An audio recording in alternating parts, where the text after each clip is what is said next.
faire la lecture maintenant dans 1 Pierre, chapitre 3, et on va lire à partir du verset 18. 1 Pierre 3, et à partir du verset 18. Donc, je commence la lecture, puis s'il y en a qui veulent suivre dans la lecture, vous pouvez le faire. Donc, on lit 2 versets chacun. Puis si vous avez à lire, là, vous pouvez parler assez fort pour qu'on puisse vous comprendre. Donc, 1 Pierre 3, le verset 18.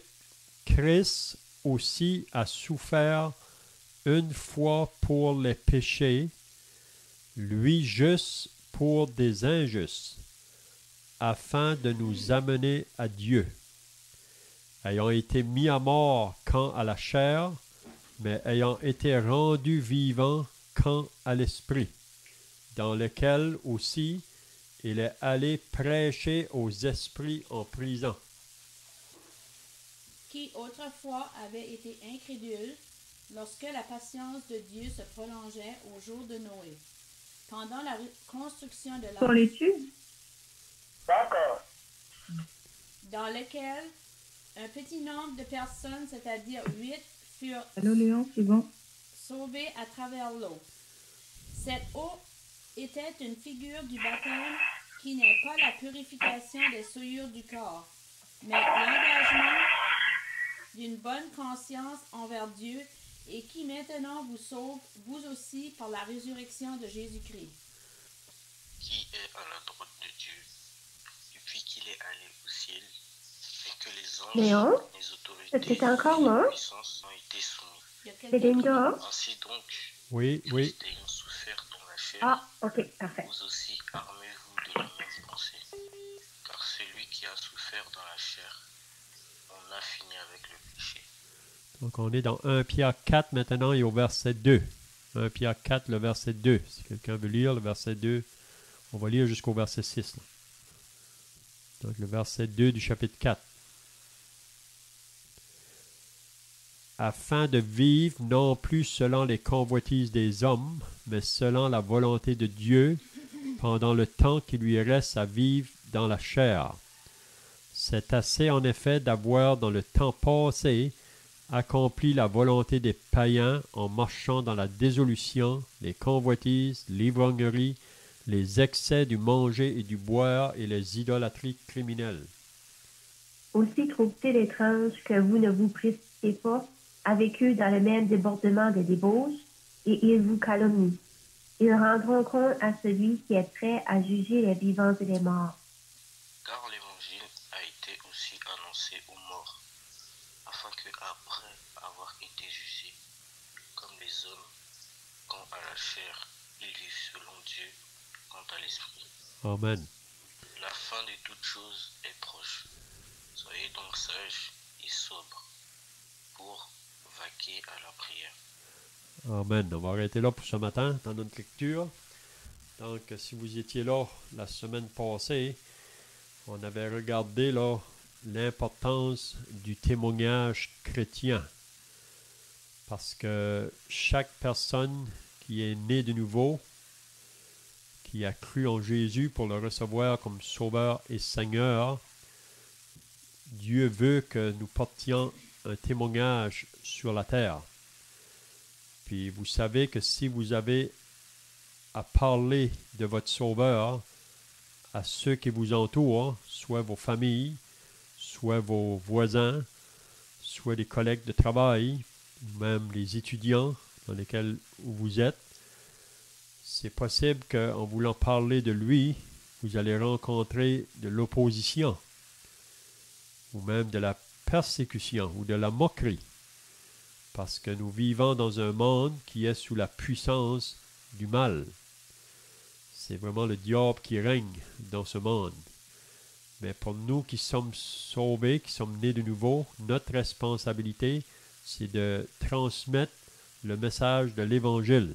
Vous vous rappelez que Jésus a dit à ses disciples, avant de partir au ciel, il leur a dit, allez par toutes les nations, faites des disciples, les baptisant au nom du Père, du Fils et du Saint-Esprit, et enseignez-leur tout ce que je vous ai prescrit. Voici, je suis avec vous tous les jours jusqu'à la fin du monde. Donc, c'est ça le commandement que Jésus a laissé à ses disciples avant de partir au ciel. Si on lirait dans les Actes des Apôtres au chapitre 1, Jésus a dit à ses disciples, là, vous allez recevoir une puissance, le Saint-Esprit va venir sur vous et vous serez mes témoins dans Jérusalem, dans la Judée, dans la Samarie et jusqu'aux extrémités de la terre. Donc, le désir du Seigneur Jésus pour ses disciples, c'est que nous parlions de lui autour de nous. Mais comme je viens de dire que c'est possible que quand vous allez vouloir parler de lui, il y en a qui vont vouloir l'entendre, il y en a même qui vont vouloir comprendre ce message-là pour être sauvés, mais vous rencontrez aussi de l'opposition, des personnes qui vont vouloir le repousser le message et qui ne vont pas vouloir l'écouter, puis même il y a des personnes qui pourront vous persécuter. Donc, si vous lisez l'Épître de Pierre attentivement, depuis qu'on a commencé cette étude-là, on voit que Pierre écrit à des croyants qui sont grandement persécutés, qu'ils ont à souffrir à cause du nom de Christ. Mais Pierre veut les exhorter de ne pas craindre ceux qui veulent vous faire du mal, mais plutôt que vous devrez prier pour eux, puis dans le but de leur communiquer le message. Puis on avait dit aussi dans les semaines passées que communiquer le message, on peut le faire de deux manières, par parole et par action. Puis c'est très important que si on parle de Jésus, qu'on veut communiquer le message, que notre vie puisse concorder avec nos paroles. Parce que si notre vie n'est pas un bon témoignage, nos paroles n'auront pas beaucoup de valeur, n'auront pas de valeur du tout vraiment. Donc c'est très important quand on témoigne de Jésus aux autres, que ces personnes-là puissent voir que ma vie, moi, est différente de celle qu'on trouve dans le monde. C'est pour ça que Jésus a dit même dans Jean au chapitre 15, au verset 18, en parlant à ses disciples, là, il a dit, si le monde vous haït, moi aussi j'ai été haï. Le serviteur n'est pas plus grand que son maître. S'ils m'ont persécuté, ils vont aussi vous persécuter. Hein? Donc, on ne peut pas ne pas connaître de l'opposition quand on vient pour annoncer le message. Donc, qu'est-ce qu'on avait vu la semaine passée? C'est que si quelqu'un nous demande quelle est la raison de notre espérance, là, pourquoi que vous vivez de cette manière-là, vous chrétiens, mais il faut qu'on puisse leur répondre avec douceur, avec respect, puis c'est toujours dans le but là, de gagner d'autres à Jésus. Vous savez que l'apôtre Paul, si vous lisez dans 1 Corinthiens chapitre 9, il disait que moi, je fais tout pour la cause de l'Évangile. C'est-à-dire que Paul, sa vie vraiment, c'était d'atteindre d'autres personnes au salut. Puis ça devrait être le même désir pour chaque croyant, chaque disciple. On a toutes des capacités différentes, des mesures différentes peut-être, mais dans nos capacités, et d'avoir cet exercice-là de communiquer Jésus à ceux qui nous entourent. Puis on avait vu à la fin pas à la fin, mais le verset 17 du chapitre 3, Pierre disait, car il vaut mieux souffrir si telle est la volonté de Dieu en faisant le bien qu'en faisant le mal. Donc Pierre fait comprendre aux chrétiens, mieux souffrir en faisant le bien qu'en faisant le mal. Vous savez, il y a beaucoup de monde qui souffre aujourd'hui dans ce monde, mais c'est souvent à cause du péché, à cause du mal. Mais si on souffre pour le nom de Christ, on lit ça au verset 16 du chapitre 4 de 1 Pierre. Si quelqu'un souffre comme chrétien, qu'il n'en ait point honte, et que plutôt il glorifie Dieu à cause de ce nom. Donc, il ne faut pas avoir honte si on a à souffrir comme chrétien. Donc, est-ce que quelqu'un a des pensées à ajouter là? Ou si vous avez des questions présentement, sinon, on va poursuivre avec le verset 18 du chapitre 3. OK, donc le verset 18, Pierre nous dit ici, « Christ aussi a souffert une fois pour les péchés. » Donc, Pierre veut rappeler aux croyants que Christ aussi a souffert. Mais Christ va plus souffrir pour les péchés du monde. Il a fait une fois pour toutes. Vous vous rappelez que Jésus, quand il est venu sur la terre, pendant qu'il a exercé son ministère public, partout où il allait, c'était de prêcher concernant le royaume des cieux. Puis dans son message au début, c'était « Repentez-vous car le royaume des cieux est proche ». Donc Jésus allait de ville en ville, de village en village, avec ses disciples qu'il avait choisis là, pour annoncer le message du royaume des cieux. Puis Jésus, partout où il marchait, il a rencontré des personnes seules, ou parfois il rencontrait des grandes foules qui venaient à lui. Son nom était connu partout là, à cause des miracles qu'il faisait. Donc, tout au long de sa vie de ministère public, il a rencontré beaucoup d'opposition. Parce que Jésus, en venant dans ce monde, il était une lumière pour éclairer toute personne. Mais si vous lisez dans l'évangile de Jean, vous allez voir là que ça nous dit que les hommes ont préféré les ténèbres à la lumière. Donc, si on préfère les ténèbres à la lumière, nous ne voulons pas venir à côté de Jésus, ou on n'aime pas entendre la parole de Jésus. Plutôt, on veut la repousser et on veut se détourner. Puis on disait qu'il y a des exemples dans la parole de personnes qui ont vécu des vies qui plaisent à Dieu, puis à cause de cela, ils étaient rejetés par les autres. On a l'exemple de Joseph, que ses frères l'haïssaient. Pourquoi? Parce que Joseph ne participait pas à les mauvaises choses qu'il faisait. Donc, ils ont eu une haine contre lui, même qu'ils l'ont vendu. Et Joseph a dû partir en Égypte, mais Dieu était avec Joseph, partout où il allait. Donc, Jésus, la même chose, il est comme une lumière.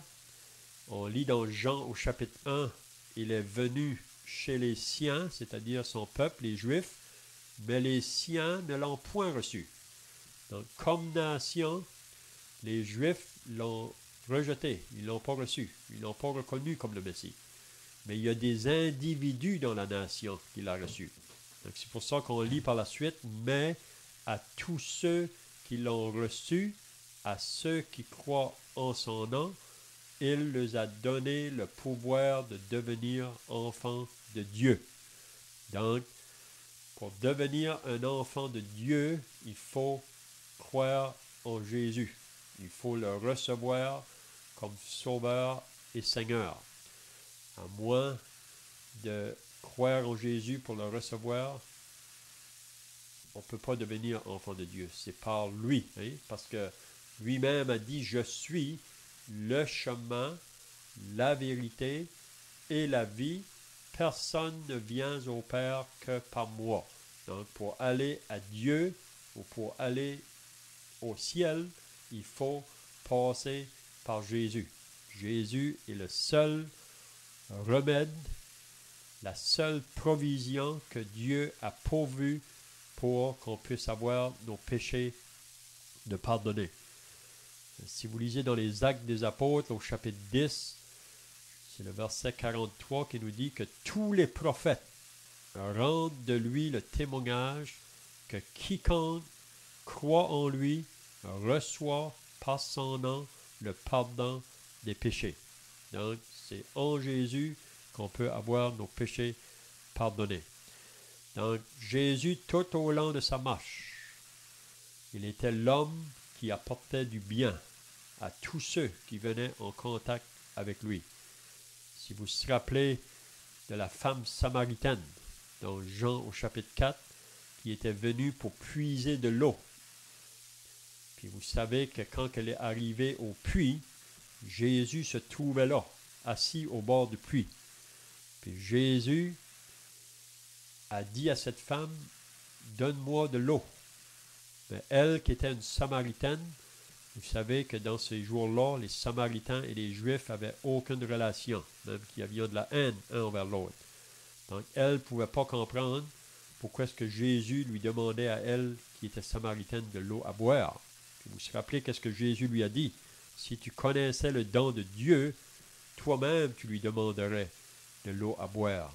Puis si vous lisez concernant la femme samaritaine, là, après qu'elle a reconnu que Jésus, c'était vraiment lui le Messie, c'était vraiment lui le Christ, ça nous dit qu'elle est partie dans sa ville pour dire aux autres, venez voir un homme qui m'a dit tout ce que j'ai fait. Puis cette femme-là, à partir de ce jour-là, elle a commencé une vie nouvelle, une vie en Christ.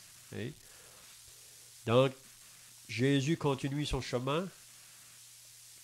Il rencontre beaucoup d'opposition de la part des chefs religieux de ce temps-là. Même de sa propre famille, il a rencontré de l'opposition. Puis, quand on lit ici au verset 18, Christ aussi a souffert une fois pour les péchés.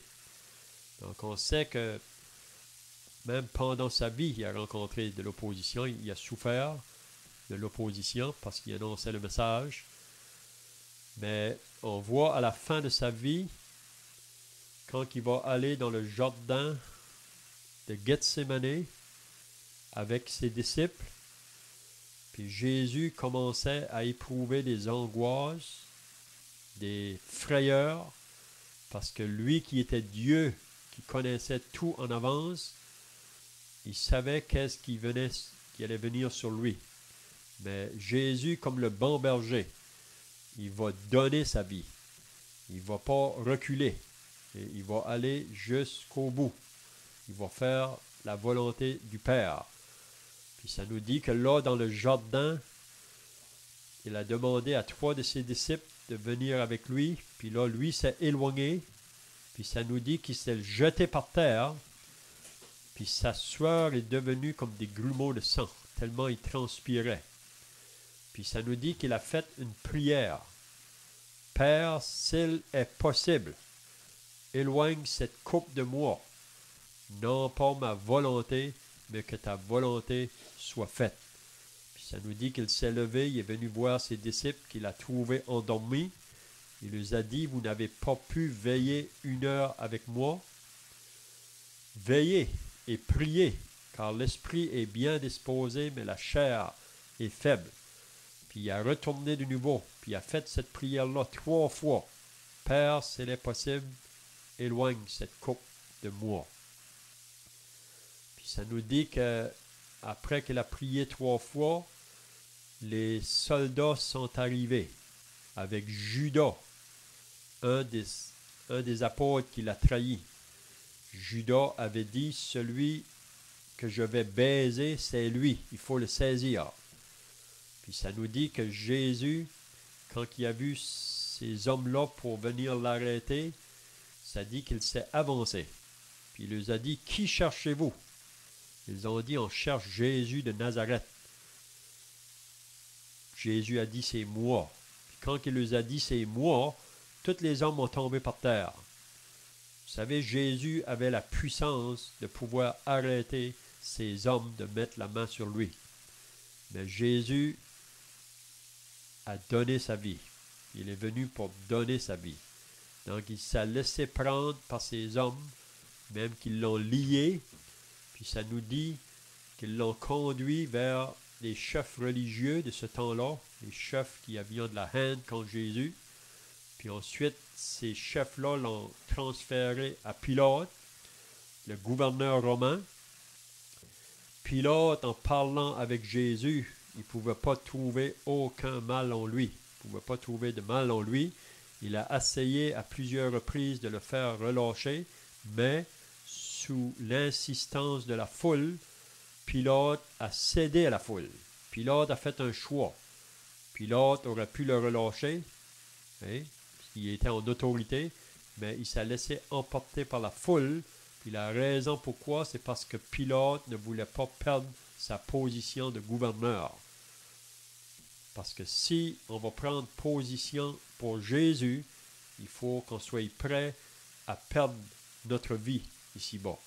Et Jésus a dit, celui qui voudra sauver sa vie la perdra, mais celui qui perdra sa vie pour moi la retrouvera.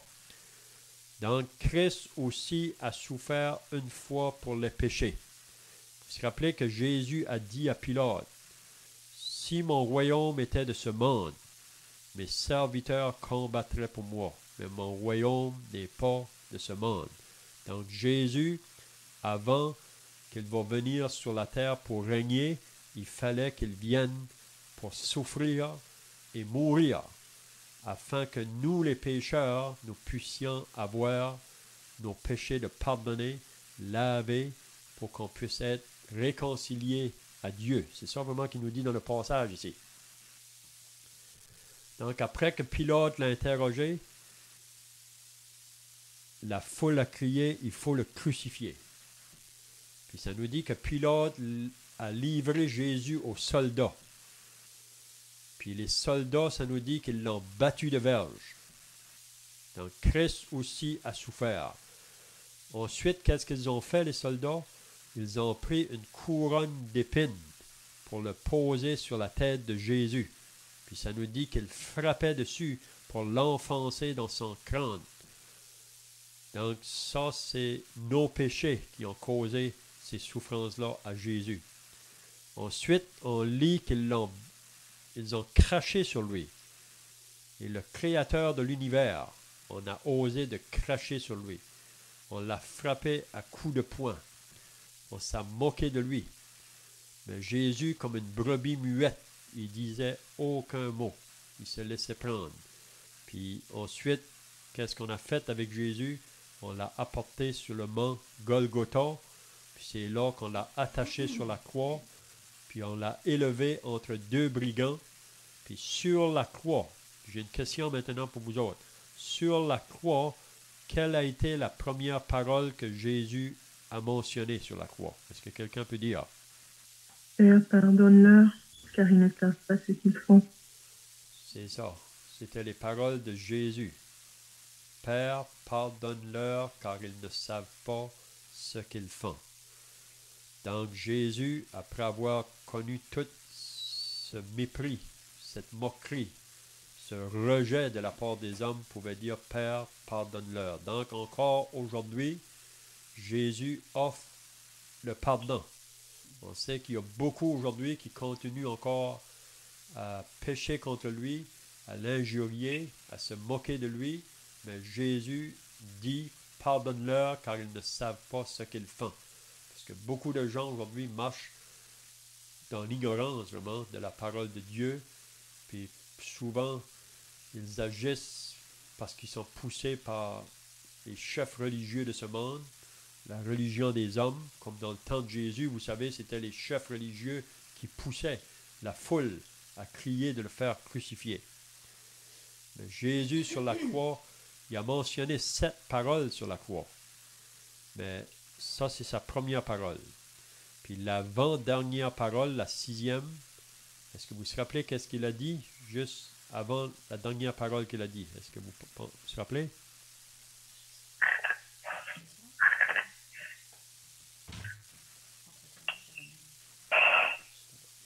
Donc la 6e parole qu'il a dit, tout est accompli. Donc l'œuvre que Dieu lui a demandé de faire pour pouvoir pardonner les pécheurs, sur la croix, Jésus l'a achevé. Donc nous, on n'a rien à ajouter à cette œuvre-là. Il a satisfait pleinement la justice de Dieu. Puis ce que Dieu demande aux pécheurs, c'est simplement de venir à lui dans la repentance, c'est-à-dire qu'on se met d'accord avec Dieu. On dit, tu as raison, Dieu, moi je suis pécheur, j'ai péché contre toi, puis à cause de ça, je mérite ton jugement, mais Dieu ne veut pas juger, il veut nous sauver. Puis comment il a fait? C'est en envoyant Jésus. Donc tous ceux qui vont se repentir puis qui vont croire en Jésus, il promet la vie éternelle. Donc c'est ça qu'il dit ici, là. Christ aussi a souffert une fois pour les péchés. Il ne va pas le faire de nouveau. Il l'a fait une fois. Lui, juste. Vous savez que Jésus était le seul juste qui a marché parmi les hommes. Nous, parce qu'on est nés pécheurs par nature, à cause du premier homme qui a péché, donc nous sommes tous appelés des injustes, vraiment, à cause qu'on a hérité de cette nature-là au début. Donc, par nature, nous sommes tous injustes. Nous sommes tous condamnés ou coupables. Le seul qui était juste devant Dieu, qui a accompli parfaitement la loi de Dieu, c'est Jésus. Donc, lui, juste pour des injustes.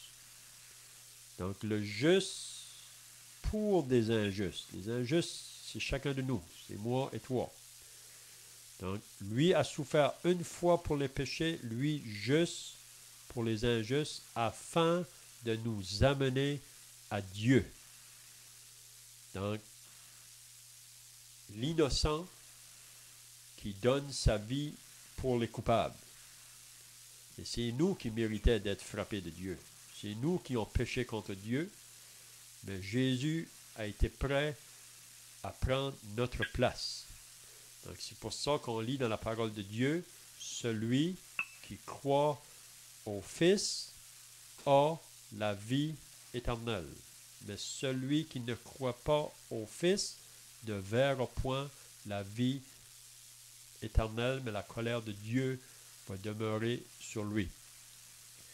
Donc, afin de nous amener à Dieu, ayant été mis à mort quand à la chair, parce que Jésus a pris un corps comme nous, un corps humain, il a été mis à mort quand à la chair. Vous savez, il ne pouvait pas mourir.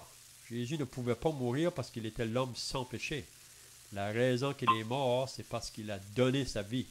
Il est mort pour nous, à cause de nos péchés. Il ne pouvait pas rester dans la mort. Il a dit qu'il ressusciterait le troisième jour. Donc c'est ça qu'il dit, mais ayant été rendu vivant quant à l'esprit. Donc je m'arrête ici. Est-ce qu'il y a quelqu'un qui a des choses à ajouter? Ou si vous avez des questions, vous pouvez le faire. En fait, Léon, tu as fait référence à cette parole de la croix. Père, pardonne-leur, car ils ne savent ce qu'ils font. Si on voulait un peu méditer sur ces paroles, car ils ne savent ce qu'ils font, qu'est-ce que vraiment le Seigneur Jésus voulait dire? Dans le sens que ils savaient qu'ils étaient en train de crucifier Jésus. Ils savaient que Jésus réclamait ce poste, si on veut, de Christ, et ils l'ont refusé. Tu as fait aussi référence à Jean 1, où il nous est dit que la lumière est entrée dans le monde, au verset 9, hein, elle éclaire de tous les hommes. Et ça nous est dit, le verset ensuite, le verset 10, que le monde ne l'a pas connu. Et ça nous est dit aussi que les siens ne l'ont point reçu. Donc, il y a cette réalité, quand ils ne savent ce qu'ils font. Pourquoi est-ce qu'ils ne savent ce qu'ils font? C'est parce qu'ils ne l'ont point connu. C'est parce qu'ils ne l'ont point reçu. Donc, c'est un refus de leur part de recevoir et de connaître le Seigneur Jésus. Dans la prière sacerdotale, au chapitre 17 de l'Évangile selon Jean, au verset 3, Jésus dit « Or, la vie éternelle, c'est qu'il te connaît, toi et celui que tu as envoyé. » Donc, c'est tragique lorsque la parole dit qu'ils ne l'ont point connu, et ça fait référence à ce qui avait été prophétisé par Ésaïe, même au chapitre 53, comme on le sait. Ça nous est dit, qui a cru à ce qui nous avait été annoncé. Donc, ces choses avaient été annoncées d'avance, que Jésus viendrait, que le Christ, que le Messie viendrait. Et même, on pourrait penser aujourd'hui que dans le monde, les gens se moquent un peu de cette prophétie du Messie, du Sauveur. Et c'est une promesse dont on ne doit pas se moquer parce qu'elle nous vient de Dieu et Dieu ne ment pas et Dieu ne se trompe pas. Et Dieu a accompli ce qu'il avait annoncé. Mais les gens n'ont pas cru en Jésus. Et justement, il nous est dit dans le même passage de Jean, au chapitre 1er encore, verset 12, mais à tous ceux qui l'ont reçu. Donc, quand la parole dit au verset 10 de Jean, le monde ne l'a pas connu, au verset 11, ils ne l'ont point reçu. Le verset 12 définit ou clarifie ce que ça veut dire. Mais à tous ceux qui l'ont reçu, et il est rajouté à ceux qui croient en son nom. Donc, c'est de croire en Jésus qui fait la différence. Ils ont agi par ignorance, pas parce qu'ils n'avaient pas vu les miracles qu'il avait fait, pas parce qu'ils n'avaient pas vu la vie qu'il avait vécue. Ils ont préféré croire leurs chefs religieux qui les ont conduits dans les ténèbres. Ils ont préféré, comme tu l'as dit aussi, les ténèbres à la lumière. Donc, c'est dans ce contexte-là aussi qu'il faut peut-être, je pense, comprendre ces paroles de Jésus quand il dit « Père, pardonne-leur car ils ne le savent ce qu'ils font ». C'est-à-dire, ils savaient très bien ce qu'ils faisaient, ils avaient condamné Jésus, mais ce qu'ils ne réalisaient pas à cause de leur incrédulité. Et ça nous montre comment l'incrédulité peut nous pousser à agir de façon contraire à la parole de Dieu, à la volonté de Dieu. Leur ignorance vient du fait qu'ils n'ont pas voulu reconnaître Jésus comme étant ce qu'il était, comme étant le Christ, le Messie envoyé de Dieu, comme étant Dieu lui-même qui vient sur la terre pour pardonner nos péchés. Et comme tu l'as bien mentionné, Léon, même sur la croix, donc pardonne-leur, car ils ne savent ce qu'ils font. Le Seigneur Jésus est encore, malgré tout cela, est encore désireux de pardonner à ces gens et demande et intercède auprès de Dieu qu'il pardonne. Imaginez-vous la colère de Dieu contre les hommes qui s'en sont pris à son Fils bien-aimé. Mais Jésus lui-même intercède pour que la colère de Dieu ne tombe pas sur ces gens. On sait comment dans l'Ancien Testament, un homme, Asa, a posé la main sur l'arche. Ils avaient transporté avec David, dans le temps de David, l'arche d'un lieu à un autre. Et souvent, les hommes, on pense que c'est commode, hein, ils avaient mis l'arche sur un chariot au lieu de faire comme Dieu avait demandé et que les Lévites portent l'arche. Et à un moment donné, quand les bœufs, je pense, ont fait pencher l'arche, Uza a mis sa main, imaginez-vous, il a porté sa main sur l'arche pour empêcher, pas pour faire du mal, pour empêcher qu'elle ne tombe. Et Dieu a frappé sur le champ Uza qui est mort. Mais les hommes ont porté la main sur le Fils même de Dieu, qui, ô combien plus que l'arche, a de la valeur et est précieux. Mais Dieu a retenu sa colère. Et le Christ lui-même a intervenu auprès de Dieu, afin que la colère de Dieu ne tombe pas sur les hommes. Donc, toute cette souffrance dont il est question, Jésus l'a endurée afin que nous soyons sauvés. Et c'est vraiment ce que le verset 18 dit. Christ a souffert pour les péchés. On aurait pu tourner dans... Je ne veux pas parler plus longtemps, mais on pourrait méditer pourquoi les gens l'ont rejeté. Pourquoi est-ce qu'ils ne l'ont pas connu alors qu'ils ont vu tous ces miracles? Et aller voir dans Hébreux 11 aussi comment il nous est dit que, en parlant des croyants, eux dont le monde n'était pas digne, ils ont souffert, mais la fin de la conclusion du chapitre 11 d'Hébreux, hein, c'est un peu eux, donc les croyants qui ont été persécutés par le monde, eux dont le monde n'était pas digne.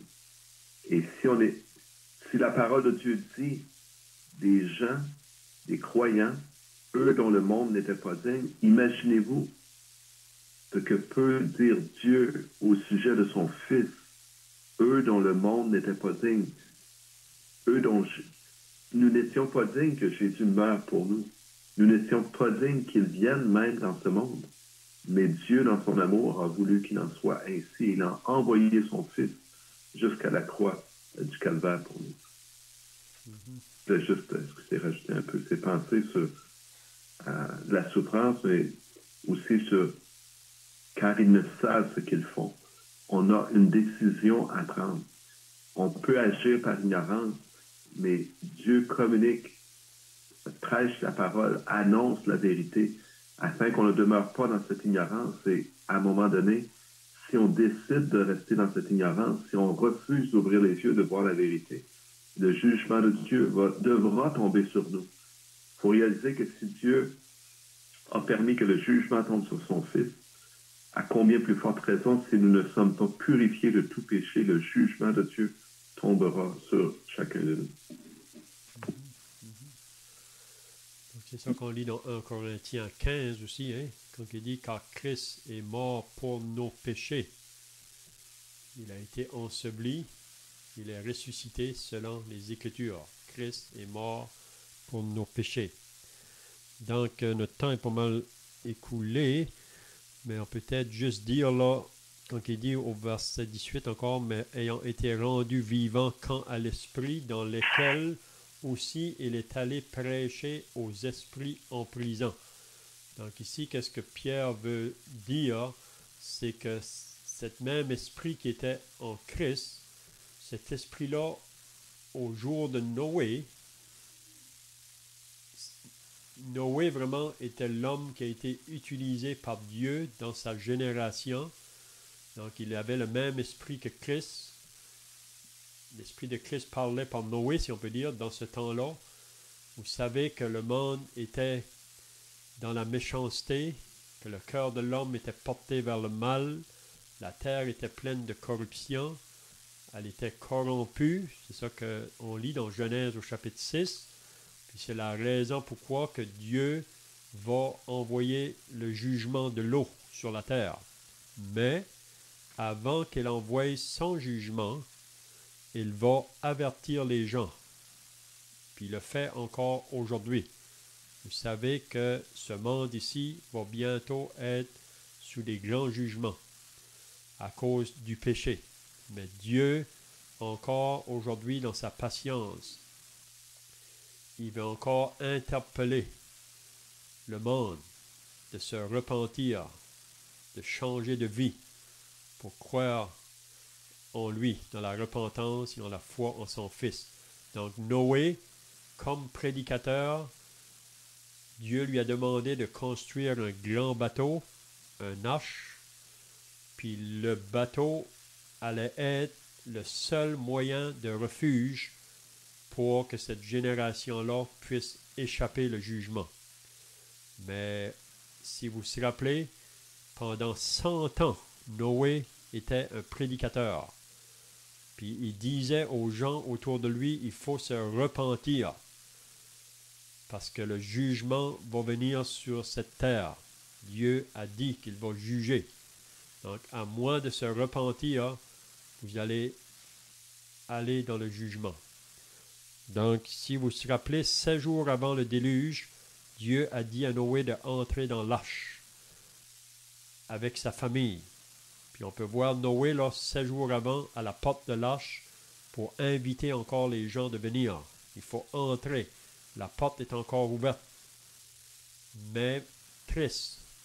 Seulement Noé et sa famille et les animaux ont entré dans l'arche. Puis ça nous dit que Dieu a fermé la porte de l'arche.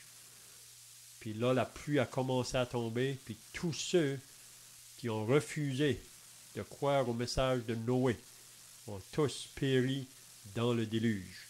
Vous vous rappelez que Jésus a dit dans Matthieu 24, « Ce qui est arrivé au temps de Noé arrivera de même à l'avènement du Fils de l'homme. Car dans le temps de Noé, le monde mangeait, buvait, se mariait, bâtissait, vendait, une vie comme aujourd'hui, jusqu'à ce que le déluge est venu et les a toutes emportés. » Donc, c'est vraiment un message très solennel pour moi, Donc, si vous n'avez pas encore répondu à l'appel de l'Évangile, il faut le faire aujourd'hui. C'est maintenant le temps favorable, parce que demain pourrait être trop tard. Donc, on va terminer pour aujourd'hui. Notre temps est déjà passé. Donc, notre prière, que vous puissiez régler cette chose-là si ce n'est pas encore fait. Parce que vous voyez qu'on vit dans un monde qui est très bouleversé, un monde qui est très agité présentement par un petit virus qui fait son trajet partout dans le monde. Puis le monde met beaucoup d'énergie, de force pour garder la vie, et physique et matérielle, mais vraiment, qu'est-ce qui est plus important, c'est la vie après la mort. C'est elle qui importe vraiment. C'est d'être prêt pour rencontrer Dieu. Donc, on espère que cette parole-là soit une source d'encouragement pour tous. Donc, à moins que quelqu'un d'autre pense, là, pour des questions, on va terminer par la prière. Ensuite, on peut chanter un cantique. Je voulais demander encore spécifiquement ce que veut dire ayant été mis à mort quant à la chair, mais ayant été rendu vivant quant à l'esprit.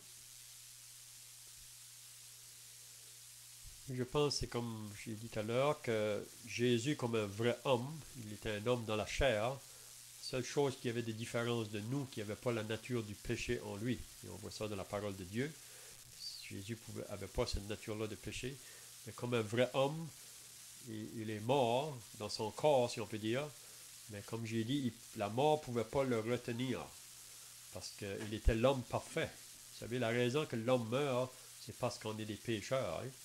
On lit dans Romains 5 concernant Adam, là, c'est pourquoi par un seul homme, Adam, le péché est entré dans le monde, et par le péché, la mort.